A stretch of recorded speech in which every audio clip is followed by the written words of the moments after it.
Ladies and gentlemen, boys and girls, welcome to episode 48 of the B Graders. We're here at Sweet Remedy again. A little bit overcast, a little bit humid. It's a bit Brisbane weather today.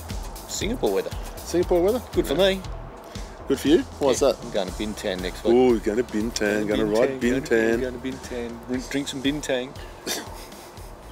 Hey, Euro boy's going to go to Bintang and suffer on his jocks, but over the weekend we saw the end of Paris and also Tirreno Adriatico. Now, Paris...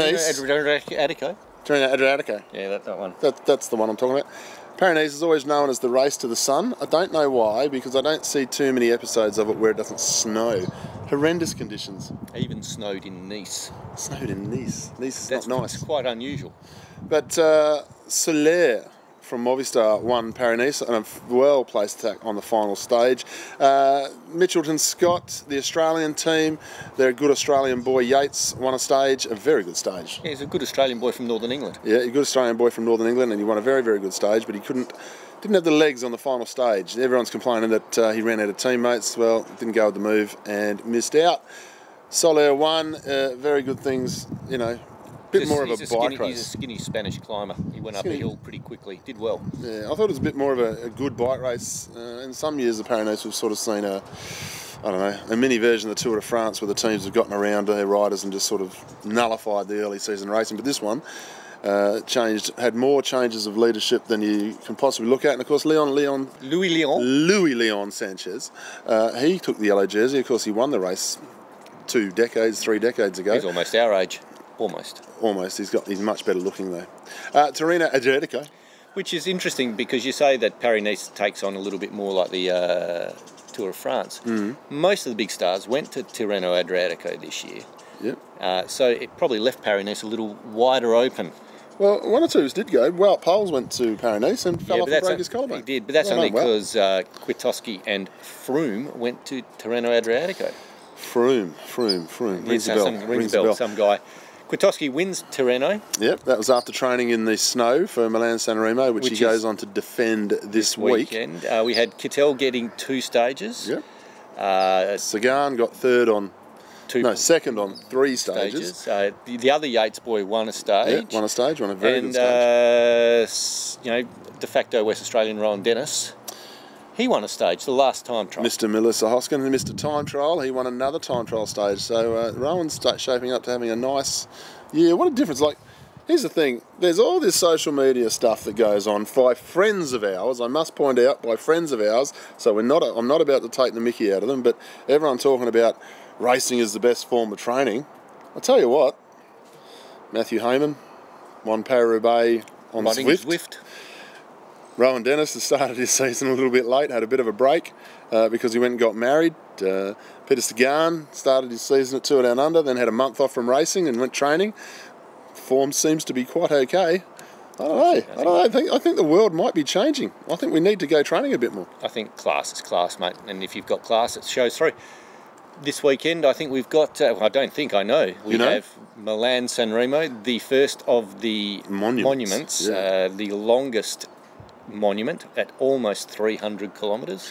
So usual Milan-San Remo. The weather's going to play a little bit into it this year because it's been an atrocious winter in Europe. But Milan-San Remo is one of two things. Either you get rid of all the sprinters by the top of the Poggio, or you don't get rid of them. Pretty much that's how it goes.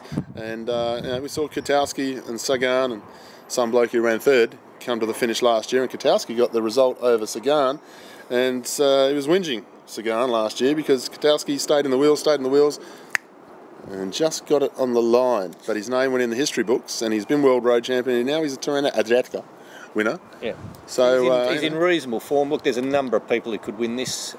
Basically, the whole field could almost win this. It's so wide open, probably the most wide open monument there is, because you just don't know who's going well, how the race is going to be run, whether they're going to go slow early, whether they're going to go fast early, whether they're going to go hard over the Cipressa, whether they're not. And who's going to get there? It could be a Caleb Ewan type winning it. It could be a classics specialist, Ardennes specialist winning it. A Phil Gilbert, it could win it. I saw some good attacks. Always get a good attack in Milan-San Remo. Of course, we saw Will Clark in the breakaway last year, the big horse from Tasmania. Had a great day out last year. Face. They call him the horse because he just goes so hard. It's what anyway, he raced in WA for us a couple of times. He's a very good bike rider. Let's see if he can get on the breakaway this year for First Education. I like Elliot Viviani. I know you like Elliot Viviani. You've got like posters of him all around your room He's at on the home. roof of my bedroom, mate. No, I like him to win this. I think he's in good form, had a couple of wins, sprints pretty quick and gets over the climbs. He won't win. Yeah, you said that. You've said that about a few people. No, I said Sagan would win. You're not a very good judge. I don't profess to be a very good judge. That's why it's called B Graders.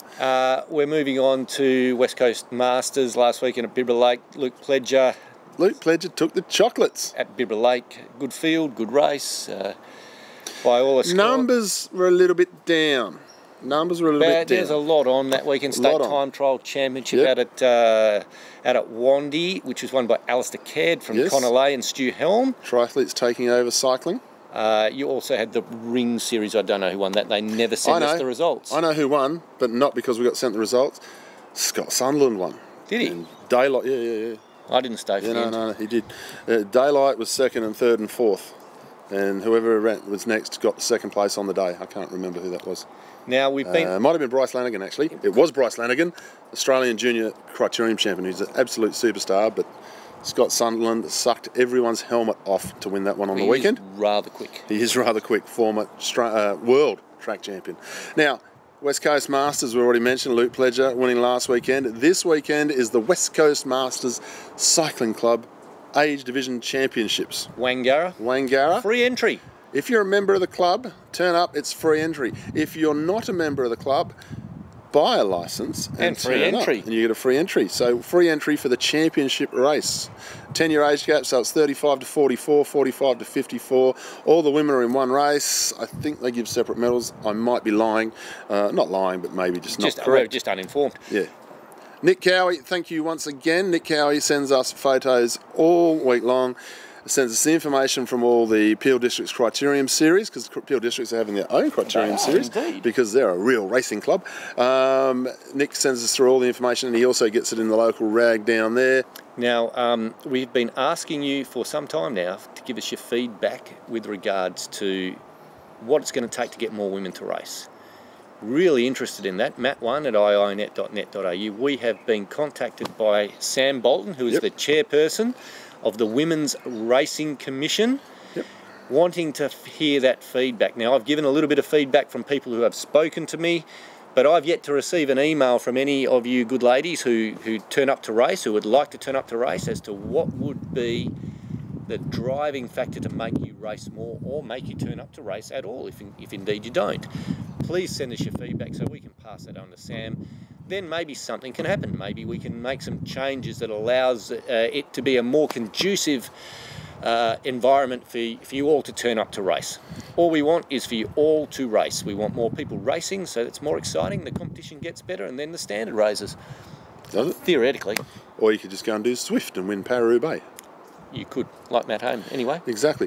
We've got a few special guests coming up in the next couple of weeks. This is episode 48. We're going to be making episode 50 a little bit bigger and better. So we'll be celebrating episode 50 with a few special guests on that one who have been with us over the last little while. Might even do a best of. Best of? Compilation. And outtakes. There's a few outtakes there. What was that? We'll only go for 2 minutes.